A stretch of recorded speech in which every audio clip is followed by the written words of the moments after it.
बोले भारत माता की, भारत माता की।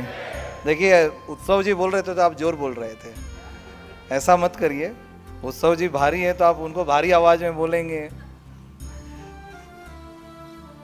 सबसे पहले मंच पर उपस्थित हमारे सभी गार्जियन, हमारे पिता तुल्य माननीय श्री रमेश जी सरावगी, हमारे राष्ट्रीय अध्यक्ष, श्री रमेश जी महेश्वरी कार्यकारी अध्यक्ष, हमारे मेंटर किशन जी केजरीवाल, मधु जी अध्यक्ष महिला चैप्टर बेंगलुरु। आज हाथीमल जी वैद्य जी को भी रहना था इस सत्र में, किसी कारणवश वो नहीं आ पाए। मैं अपने सामने देख रहा हूँ हमारे जोन के, हमारे महिला चैप्टर, हमारे बेंगलोर मेन चैप्टर के लोग आए हैं। आप सभी का भी बहुत बहुत धन्यवाद कि आप लोगों ने समय निकाला। शब्दों को ऊंचाई दें, आवाज को नहीं, क्योंकि फूल बारिश में पैदा होते हैं, तूफान में नहीं। मैं न पूरब का हूँ न पश्चिम का, न मैं समुद्र से निकला हूँ न मैं जमीन से आया हूँ। मेरी जगह कोई नहीं है ही नहीं, मैं किसी जगह का नहीं, यानी मैं सब जगह हूँ। और ये विचार हमें मिलते हैं वसुधैव वटुम्बकम से। और आज जो हमारे सामने आप लोग जो बैठे हुए हैं, ये वसुधैव वटुम्बकम का सबसे बड़ा उदाहरण है। किस प्रकार से उदाहरण है कि आप जिस उत्तरीय को ओढ़ के भी बैठे हैं, ये उत्तरीय भी हमारी बहन दीपिका ने अपने हाथ से बनाया है।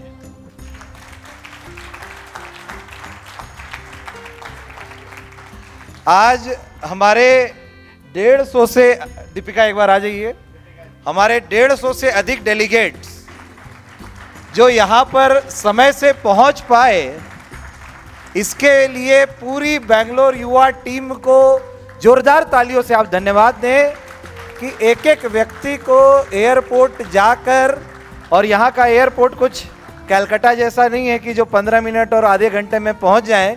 यहाँ एयरपोर्ट जाना मतलब कलकत्ते से धनबाद जाने के बराबर है। तो बहुत बहुत धन्यवाद पूरी बेंगलोर की युवा टीम का। हम धन्यवाद दें हमारी बेंगलोर महिला टीम, जो युवा टीम है प्राची के अंडर में काम कर रही है, कि आप रजिस्ट्रेशन डेस्क पे जिस तरीके से एक एक व्यक्ति को रजिस्ट्रेशन किट देना, उनको बैच देना, उनका रजिस्ट्रेशन करना, जोरदार ताली हमारी बहनों के लिए। तो बेंगलोर हमें यह सिखाता है कि किसी भी कार्यक्रम को अगर आपको करना है, और मैंने कुछ वीडियोस भी बनाए हैं, आप विश्वास मानिए कि आज सुबह हमारे बेंगलोर के कार्यकर्ता अपने कंधे पर एक कार्टून ढोके ला रहे थे। मैंने बोला आप क्यों ला रहे हैं, कार्यकर्ता हमारे सपोर्ट स्टाफ है वो क्यों नहीं ला रहे हैं? तो उनका कहना था भैया वो कब आएंगे और कब जाएंगे हम उनके लिए प्रतीक्षा नहीं कर सकते, हमें कार्यक्रम शुरुआत करनी है तो हम खुद ये काम करेंगे। और सुबह रात भर जग के सुबह 6 बजे तक इस पूरे हॉल की व्यवस्था को संभालने का काम बेंगलोर की युवा टीम कर रही थी, ताकि आप यहाँ 2 बजे से समय से। तो मैं ये बातें इसलिए आपको कह रहा हूं कि हम किसी कॉन्फ्रेंस में नहीं आए हैं, हम किसी सभा में नहीं आए हैं, हम किसी ऐसे अधिवेशन के लिए नहीं आए हैं कि जहां हम एक डेलीगेट की तरह आए और सबसे कठिन काम सुनने का, बोलना सबसे आसान काम। तो मैं समझ सकता हूं कि अगले 2.5 दिन हम लोगों को सुनना ही है। तो इसको 2 तरीके से सुना जा सकता है कि एक तो हम पूरे तन मन से यहाँ पर उपस्थित रहें, और एक है कि केवल तन से उपस्थित हैं, मन से हम विक्टोरिया पार्क घूम रहे हैं। कलकत्ता का पार्क है, मुझे यहाँ का पार्क नाम पता नहीं है, लाल बाग। तो अब ये हमें सोचना है कि हम जब यहां बैठे हुए हैं तो हम अगले 2 दिन क्या करेंगे। हमारे राष्ट्रीय अध्यक्ष जी का हम धन्यवाद करें। आप बहुत ही विशेष परिस्थिति में समय निकाल के, कल आपको सिलीगुड़ी जाना है अपने निजी कार्यक्रम में, आप 18 को सुबह की फ्लाइट ले सकते थे, लेकिन आपने 17 तारीख को आए यहाँ पर और संगठन बैठक ले रहे हैं। पहले आप हमारी पूरी कोर टीम के साथ बैठे, हम लोगों का मार्गदर्शन किया, रात में बेंगलोर की टीम के साथ बैठे, सुबह में व्यक्तिगत बैठकें ली, उसके बाद इंदौर की टीम के साथ बैठे, उसके बाद भोपाल की टीम के साथ बैठे, अभी यहां बैठ रहे हैं और रात में पुनः 1 घंटे की संगठन की बैठक है। तो मैं ये सब बातें आपको इसलिए कह रहा हूं कि हमें इस पूरे 2 दिन के सत्र का जितना हो सके उतना अधिक लाभ उठाना है, और लाभ हर तरीके से उठाना है। केवल भोजन करके लाभ नहीं उठाना है कि हमारी युवा टीम ने इतना सुंदर भोजन की व्यवस्था की है, वो तो लेना ही है। इतना सुंदर रिसोर्ट इन्होंने हमारे लिए खोजा है, वो तो लेना ही है। लेकिन हमारा मानसिक परिवर्तन क्या हो रहा है? मैं यहाँ कई ऐसे डेलीगेट्स को देख रहा हूं जो पिछले साल कलकत्ता में हुए अभिज्ञ में भी आए थे, और मैं राधा का नाम लूंगा कि कलकत्ता के अभिज्ञ होने के बाद एक हमारा सेशन था कि एक्सपीरियंस सेशन आप बताइए, तो उसमें राधा कहती है कि मैं जब से कलकत्ते से गई हूं मैं अभिज्ञ के नशे से उतर नहीं पा रही हूं। तो मुझे लगता है कि ये जो ऊर्जा हम एकत्रित किए हैं यहाँ पर, ये ऊर्जा अगले कई दिनों तक अभिज्ञ 2 का भी नशा आपके दिमाग से उतरने आपको नहीं देगी, ऐसा हम आपको विश्वास दिलाते हैं। मेरा आपसे एक ही आग्रह है कि कार्यक्रम की व्यवस्था में थोड़ी ऊंच नीच, आगे पीछे समय, आज हमें समय 2 बजे से शुरू करना था, ये हमारी गलती है। हम आज कम से कम 45 मिनट लेट, हमारे परंपरा में नहीं है, हमारे स्वभाव में नहीं है। हमारे राष्ट्रीय अध्यक्ष जी बिल्कुल हमें हमेशा यही कहते हैं कि 2 मिनट पहले ही प्रोग्राम शुरू, बट आज हुआ। तो ये तो हम लोगों ने जो किया। आगे के सभी सत्रों में आपसे आग्रह है, समय सूची आपको दी हुई है, कृपया सत्र प्रारंभ होने के 5 मिनट पहले हॉल में पधारकर अपना स्थान ग्रहण कर लें, क्योंकि हमारे जितने भी वक्ता आए हैं सभी बहुत ही विशेष विषय और विशेष रूप से आपसे बात करने के लिए आए हैं। तो ये मेरा एक आपसे आग्रह रहेगा। अब जो ये अभिज्ञ का कार्यक्रम है, ये अभिज्ञ के कार्यक्रम के पीछे जो सोच है वो बहुत ही बड़ी और दूरगामी सोच है। वन बंधु परिषद हम सभी जानते हैं 1989 से कार्यरत है, 35 वर्ष हो चुके हैं। जिन लोगों ने इसको शुरुआत की आज वो लगभग 60, 65, 70 की उम्र में जा चुके हैं। 35 की उम्र में कौन है? तो जो हम लोग हैं, जब हमारा जन्म हुआ हम लोग 40 की उम्र में हैं। अब हमें ये सोचना है कि ये जो पूरा कार्य चल रहा है, ये जो एक वैचारिक संगठन चल रहा है, इस वैचारिक संगठन का दायित्व अगले 3 साल में किसे लेना है? जो 60 के हैं, जो 63 के हो जाएंगे वो लेंगे, या जो 65 के हैं, 68 के हो जाएंगे वो लेंगे, या जो 35 के हैं, 38 के होंगे वो लेंगे? किसको लेना है? हाँ, कुछ लोग चुपचाप बैठे हैं, अभी भी तन से यहां है, मन से लाल बाग घूम रहे हैं। अच्छा 25, अच्छा लगता है कुछ युवा 25 के आए हैं, तो वो भी अपने आप को जिम्मेदार मान रहे हैं। तो इस पूरे अभिज्ञ के पीछे एक ही उद्देश्य है कि हमें अपने सोच के तरीके के ऊपर काम करना है।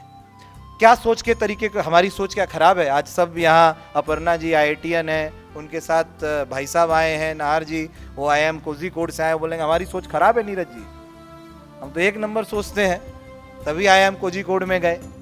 नहीं, हम लोगों ने देखिए व्यापार और परिवार में बहुत अच्छा सोचा है। व्यापार और परिवार में अच्छा सोचा, इसीलिए आज अच्छे परिवार में है और इसीलिए आज अच्छे व्यापार में भी हैं। दोनों तरफ से समृद्ध हैं सभी। इसीलिए सभी ने व्यक्तिगत रूप से हमने तो आपको पैसा मनी ऑर्डर भेजा नहीं कि भैया आ जाइएगा भुवनेश्वर से विनय जी के आपको 15,000 का टिकट बना के दे रहे हैं, ऐसा तो नहीं हुआ। उन्होंने खुद खर्च किया, खर्च करके यहाँ आए, समय दे रहे हैं। तो हम व्यापार और परिवार में बहुत ही अच्छा कर रहे हैं। लेकिन अब हमें यह सोचना है कि राष्ट्रभक्ति, देश प्रेम, जिसकी बात भारत को भारत कैसे बनाए, इस विषय में हमारा मानसिक, वैचारिक, हम कितना अपने आप को इस राष्ट्रभक्ति के सब्जेक्ट में मानते हैं। क्या वहां हम बीटेक कर चुके हैं?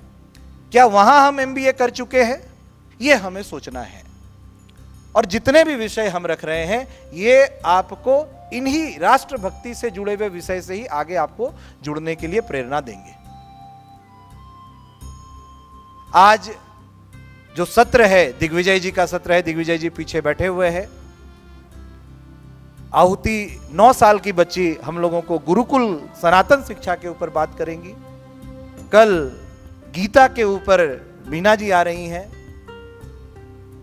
जय मदान जी हमें पॉजिटिव थिंकिंग के ऊपर बात करेंगी, नेहा जी आई हुई हैं बॉम्बे से, शरीर जब तक स्वस्थ नहीं है मन स्वस्थ नहीं रहेगा, और मन जब तक स्वस्थ नहीं है आप कोई कार्य कर नहीं सकते हैं। तो ये जितने भी सत्र मनोज्ञा जी भारत 2047 में कैसा होगा, आप सारे विषयों को जब देखेंगे तो ये सारे विषय आपको इसी राष्ट्रभक्ति का जो ये ब्रॉड टर्म है इसके ऊपर ही हमें सोचने के लिए पथ दर्शन करेंगे। तो मेरा आप सभी से आग्रह कि कृपया हम सभी समय से आए। मित्रों, संघ के 100 वर्ष पूरे हो रहे हैं इस वर्ष 2025 में, और कल जब हमारी राष्ट्रीय अध्यक्ष जी के साथ बैठक हुई कि ये जो पूरी युवा टीम है, आज 16 शहरों से लोग आए हैं, 132 लोग यहां पर उपस्थित हैं। आज हमें यह सोचना है कि यह जो आगे आने वाला वर्ष है 25-26 का, इसमें हम किस विषय को, किस एजेंडा के ऊपर काम करें। तो संघ ने हमें 5 बातें बताई हैं। उस 5 बातों को अगर आज हम सुने और समझें तो मुझे लगता है कि जिस बात को लेकर हम इतनी मेहनत कर रहे हैं उसमें और 4 चांद लगने वाले हैं। पहला जो विषय आता है उसमें वह है परिवार, परिवार मिलन। क्या आज हमारे परिवार संगठित है, एक साथ रहते हैं? तो हम सभी जानते हैं कि उसकी एक मजबूरी है, हम साथ नहीं रह पाते हैं। हम साथ रह नहीं सकते हैं लेकिन हम साथ मिल तो सकते हैं। तो एफटीएस युवा को ऐसे कार्यक्रम चलाने हैं जिससे परिवार संगठन बना रहे, परिवार मिलन होता रहे, इसके ऊपर हमें कार्यक्रम करने की जरूरत है। दूसरा विषय सामाजिक समरसता। अभी इस सत्र के प्रारंभ होने के पहले इंदौर की टीम के साथ बैठे हुए थे, और जब वहां पर सबरी बस्ती का जो कार्यक्रम लिया गया, उस कार्यक्रम में मुझे बताया गया कि 11 बच्चे जिनसे हमारा कोई दूर दूर तक रिश्ता नहीं है, हम पूरे वर्ष भर में 41 दिनों तक उनके साथ सत्र रखते हैं, उनके ऊपर काम करते हैं, और आज ऐसा है कि वो हमारे परिवार का हिस्सा बन चुके हैं। तो ये जो सामाजिक समरसता है, जिसमें हमारे साथ जितने भी लोग जुड़े हुए हैं, वो किस जाति के हैं, किस पंथ के हैं, किस संप्रदाय से हैं, इस बातों को छोड़कर वो क्या करते हैं, जो हमारे साथ सेवारत रूप में हैं, जो हमारे घर के परिकर हैं, जो हमारे ड्राइवर हैं, जो हमारे ऑफिस में परिकर हैं, आज हम उनसे पहला तो कैसा बर्ताव करते हैं, दूसरा हम उनके साथ किस प्रकार से मिल के रहते हैं। तो एफटीएस युवा को इस विषय के ऊपर भी अपने कार्यक्रम लेने हैं। तीसरा पर्यावरण। हम सभी जानते हैं भोजन पानी का व्रत हम कर सकते हैं, परंतु ऑक्सीजन का व्रत हम नहीं कर सकते हैं। इसके ऊपर हमें विचार करना है। चौथा स्वदेशी।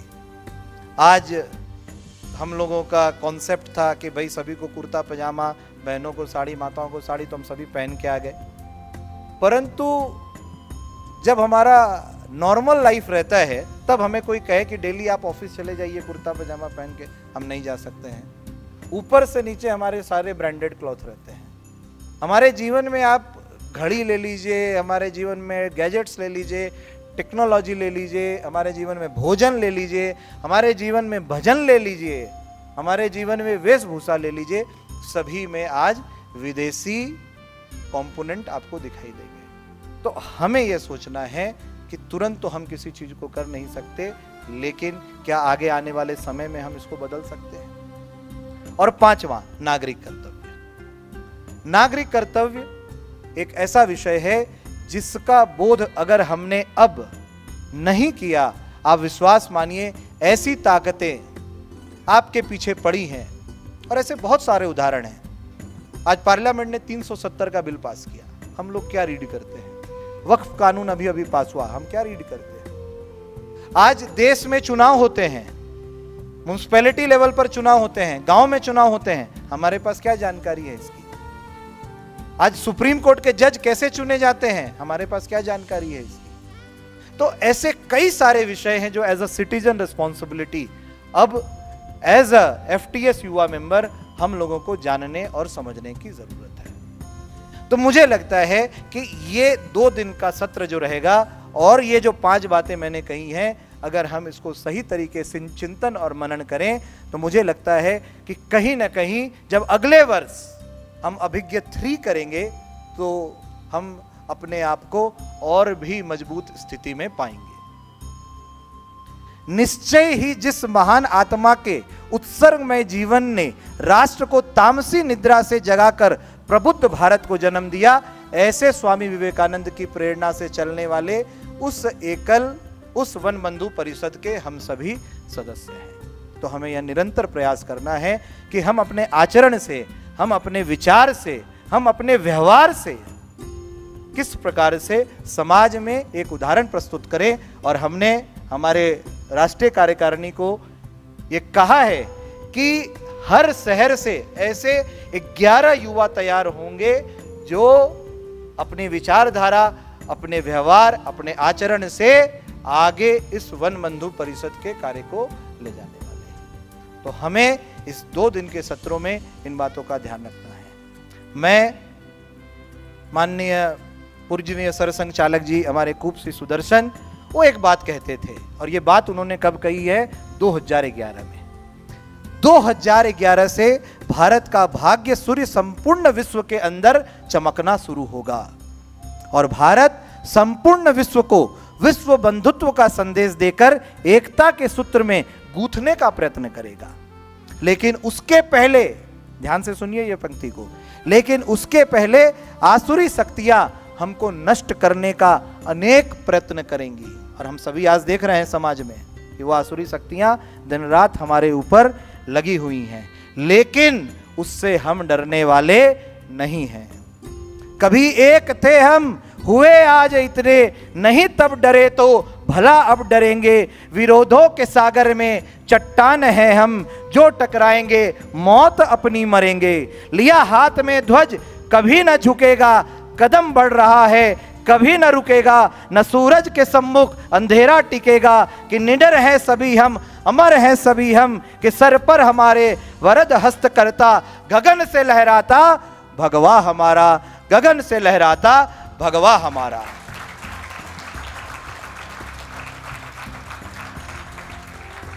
चार पंक्तियां जो मुझे बहुत प्रिय हैं और मुझे लगता है कि हम सभी को इसका गान करना चाहिए और हम सभी को अपनी अंतरात्मा से इस विषय पर सोचना चाहिए हम क्या कर रहे हैं। जननी समान धरती जिस पे जन्म लिया है, निज अन्न वायु जल से जिसने बड़ा किया है।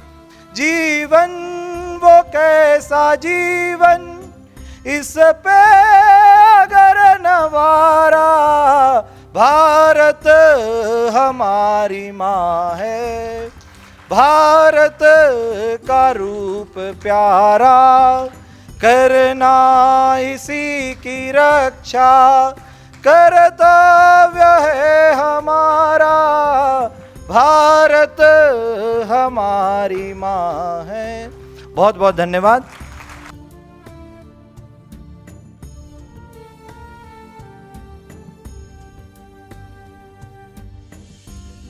आहुति को कैसे खोज के लाया गया?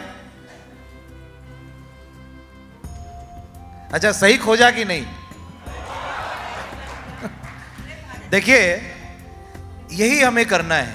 बैठ जाओ बेटा, आप बैठ जाओ। यही हमारा काम है। जब आहुति का एक वीडियो मैं इंस्टा पे जिस तरीके के कंटेंट को देखता हूं, तो इंस्टा भी मुझे वैसा ही कंटेंट भेजता है। और पिछले बार अभी की भी जब हमने किया था, तो मोस्ट ऑफ द स्पीकर्स हमने इंस्टा के कंटेंट से जो आए उसी से बुलाए थे। इस बार जब आहुति का कंटेंट आया और आहुति ने जो भी कहा कि राम क्यों पूजे जाते हैं, ये कविता मनोज मुंतशिर साहब की लिखी हुई है और ये कविता आहुति मनोज मुंतशिर साहब को सुना रही थी। और वो जब आया और जब मैंने देखा कि अरे चेक तो करो, ये बच्ची अगर इतना सुंदर बोल सकती है, तो मन में एक अहंकार भाव भी आया, यार 8 साल की बच्ची को हम क्यों सुने। लेकिन दूसरी तरफ ये लगा कि अगर हम इन्हें सुन लिए तो कम से कम हमारे घर के बच्चे तो जरूर सुधर जाएंगे। और फिर मैंने पूरा इसका कनेक्ट निकालते निकालते इसके मामा जी को संपर्क किया। इसके मामा जी से बात हुई, उन्होंने सहर्ष स्वीकार किया कि हाँ आहुति आएगी। और अयोध्या से आ रही है आहुति, लंबी यात्रा करके आ रही है और आप माता पिता के साथ आए हैं। कृपया जोरदार ताली हम के माता पिता के लिए कि ऐसा संस्कार। देखिए, आज जो आहुति ने एक कविता कही हम लोगों को कि हम हाथ में गुड़िया देते हैं। आप बताइए, जिस हाथ में गुड़िया रहेगी वो महिला आगे जाके किस प्रताड़ना से पीड़ित होगी, इसका तो फाउंडेशन हमने खुद रखा है। और आज ये मेरे लिए भी, मेरी भी एक बेटी है और ये मेरे लिए भी एक शिक्षा है कि आज उसके हाथ में हम क्या देते हैं, उसके मोबाइल में कंटेंट हम क्या देते हैं। आप सोचिए, आपके बच्चों के आइडियल कौन है? क्या आपके बच्चे के आइडियल की फोटो उसके मोबाइल फोन पर लगी हुई है? आप जाकर चेक करिए। आप में से कईयों के बच्चे की उम्र अभी 12 साल, 18 साल, 16 साल की हो रखी होगी। आप जरा उससे पूछिए कि बेटा, तुम क्या मेरी फोटो लगा के मेरी पूजा करने के लिए तैयार हो? एक दिन टेस्ट करिए, तब आपको पता चलेगा कि जो शिक्षा हम दे रहे हैं और जो विद्या हमें देनी है उसमें यही फर्क है। ये शिक्षा और विद्या, इसका फर्क जब तक हम नहीं समझेंगे, हम हमेशा इस समस्या में उलझे रहेंगे और हमें कोई रास्ता नहीं मिलेगा। और इस समस्या का एक ही समाधान है, वो है गुरुकुल। गुरुकुल आप घर में नहीं बना सकते हैं, गुरुकुल आपके कॉन्वेंट स्कूल नहीं बन सकते हैं, गुरुकुल आपके दिल्ली पब्लिक स्कूल नहीं बन सकते हैं, गुरुकुल आपके समाज के अन्य विद्यालय नहीं बन सकते हैं। तो कहां से आएगा ये गुरुकुल? तो इस गुरुकुल की नीड को पूरा करने के लिए एफटीएस युवा इस प्रोजेक्ट को लेना चाहता है।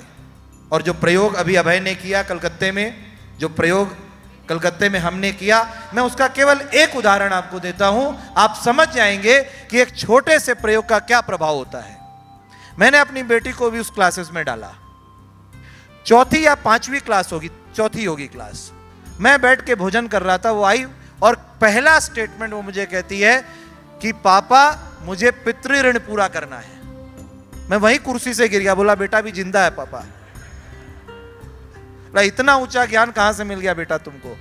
तो वो कहती है कि आज ईला दीदी ने, जो वहां की शिक्षिका हैं, उन्होंने आज मनुष्य जीवन में 5 ऋण होते हैं उसके बारे में हम लोगों को सिखाया है।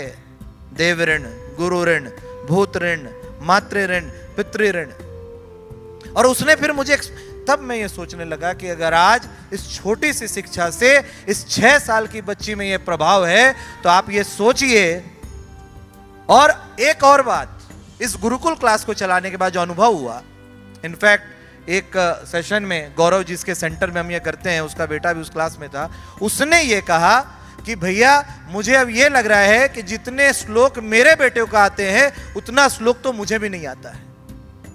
तो ये गुरुकुल एक माध्यम बनेगा मुझे सुधारने का, क्योंकि आज आप हर बार यही कहेंगे मेरे पास समय नहीं है, मुझे आता नहीं है, मुझे करना नहीं है। क्यों? क्योंकि हम उस सोच में बंध चुके हैं, हम उस स्लेव में अपने आप को ढाल चुके हैं कि जहां अब हम नई शिक्षा लेने में इंटरेस्टेड नहीं है। क्यों? क्योंकि हमारा जन्म जब 80s के बाद हुआ तो हम उस एजुकेशन के पीछे पड़े हुए थे। लेकिन आज घर के बच्चे, अगर जो आज आपको कहा गया, उसने, बेटी ने कहा कि पापा, होली पूर्णिमा को आती है और आज पूरे चंदा मामा दिखाई देंगे। एक क्लास हुई वंदे मातरम की, पूरा वंदे मातरम का अर्थ उनको समझाया गया उस क्लास में। और फिर जो शिक्षिका थी, मैं बंगाल में रह रहा हूं 15 साल से, कितने लोगों का जन्म हुआ होगा, हमारे अध्यक्ष मुझे डांटने लग गए। मुझे कहा कि मुझे नहीं पता था कि वंदे मातरम हमारे कलकत्ता से 60 किलोमीटर दूर चिंसूड़ा बोल के जगह है, जहां पर गंगा नदी के किनारे बंकिम चंद्र चट्टोपाध्याय ने लिखा है। और वो वंदे मातरम भवन आज भी उपलब्ध है, आज भी आप जा सकते हैं, पुरातत्व विभाग के अंडर में वो भवन आता है। तब जाके उस दीदी ने कहा कि नहीं, हम सभी बच्चों को वहां लेके जाएंगे। और फिर मैंने वीडियो शेयर भी किए थे उसके, कि वहां खड़े होके बच्चे किस तरीके से गा रहे हैं। तो मित्रों, आहुति तो एक उदाहरण है कि आप इसको समझें और देखें। आप प्रेरणा लें इनकी मां पिता से कि आज अगर ऐसे बच्चे बन, आज किसी ने नहीं कहा है कि आहुति IIT जाके पढ़ाई नहीं करेगी, एकदम करेगी। आज किसी ने नहीं कहा है कि वो डॉक्टर नहीं बन सकती, एकदम बनेगी। लेकिन हम अपने संस्कार, अपनी संस्कृति, अपनी सभ्यता को छोड़कर हम आईआईटी में जाएं, हम छोड़कर आईआईएम में जाएं, छोड़कर हम चार्टर्ड अकाउंटेंट बने, हम छोड़कर व्यापार करें, हम छोड़कर विदेश चले जाएं। मुझे लगता है कि ऐसी सभ्यता और संस्कृति को अगर हम छोड़ते हैं तो हमसे बड़ा कोई मूर्ख नहीं होगा। और ऐसे अनेकों उदाहरण समाज में आ रहे हैं, जब बच्चे बहुत पढ़ाई कर लेते हैं और पढ़ाई करने के बाद विदेश चले जाते हैं। और एक परिवार की घटना है, 2 भाई विदेश में रहते थे, मां बाप यहां भारत में रहते थे। जब मां का देहांत हुआ कोरोना में, तो एक भाई ने कहा कि बेटा मां के टाइम पर तुम चले जाओ, पिताजी के टाइम पर मैं चला जाऊंगा। आप सोचिए, तो हम उस बड़े प्रोजेक्ट के हिस्से हैं। मैं फिर से कह रहा हूं कि ये जो पूरा अधिवेशन हम रख रहे हैं, ये जो अभिज्ञ कार्यक्रम है, यह कार्यक्रम अपनी चिंतन का है, अपने आप को ठीक करने का है। और अपने घर से, अपने आप को, अपने परिवार को। आज गीता, आज मुझे एक उदाहरण दीजिए कि जो व्यक्ति गीता पढ़ता और वो डिप्रेशन में हो। मुझे एक उदाहरण लेके आइए, आप एक लेके आ जाइए, मैं आपकी सब बात मानने को तैयार हूं। एक उदाहरण लाइए कि जिसने गीता का पाठ रोज किया है, वो उसका बच्चा डिप्रेशन में हो, उसके परिवार में कोई डिप्रेशन में हो। जा ही नहीं सकता है। क्यों? क्योंकि गीता आपको जो मनोविज्ञान के रूप में मजबूती देती है, वैसा ग्रंथ अभी इस पृथ्वी पर दूसरा है नहीं। और अफसोस की बात कि उसी गीता को विदेश से, रसिया से, अमेरिका से, यूरोप से आके इस्कॉन के माध्यम से लोग पढ़ाई कर रहे हैं, परंतु हमारे घर में उस गीता के लिए कोई जगह नहीं है। हमारे 24 घंटे में हमारे पास समय नहीं है कि हम अपने बच्चों के साथ बैठ के उस गीता के ऊपर चिंतन कर सकें। मित्रों, कल इसीलिए एक सत्र गीता के ऊपर भी रखा गया है।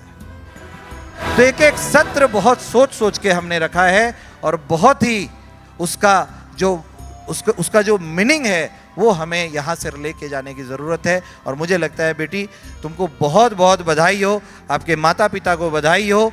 और बहुत मुझे ये था कि बिटिया 9 साल की कैसे तो इतने अयोध्या से चल के आएगी, क्या तो ये बोलेगी, क्या तो ये करेगी। लेकिन ईश्वरीय कार्य में जब हम जुड़े हैं, दिग्विजय जी ने जो कहा, तो जब आप ईश्वरीय कार्य में रहते हैं तो प्रेरणा उनकी रहती है, हम तो केवल एग्जीक्यूट करते हैं, हम तो माध्यम हैं। तो आप सभी को बहुत बहुत धन्यवाद। और जो प्यार आशीर्वाद आपने आहुति को दिया है, मुझे लगता है कि आइए आगे आने वाले कार्यक्रमों में इस तरीके के बच्चों को हम जरूर प्रोत्साहित करें, उनको अपने इन कार्यक्रमों में अवश्य बुलाएं। ये हमारे एम्बेसडर होने चाहिए, लाखों लाखों रुपया देके। और मैं बहुत ही शालीनता के साथ आपको कहना चाहता हूं कि जब मैंने इनके मामा से कहा कि आपका कोई, तो उन्होंने बहुत शालीनता से कहा कि कोई आपको पारिश्रमिक लगे तो आप दीजिएगा, नहीं तो कोई बात नहीं। तो कोई यह ना समझे कि एक पारिश्रमिक के लिए ये बच्चे यहाँ हैं, नहीं, ये हमें और आपको आईना दिखाने के लिए है। बहुत बहुत धन्यवाद।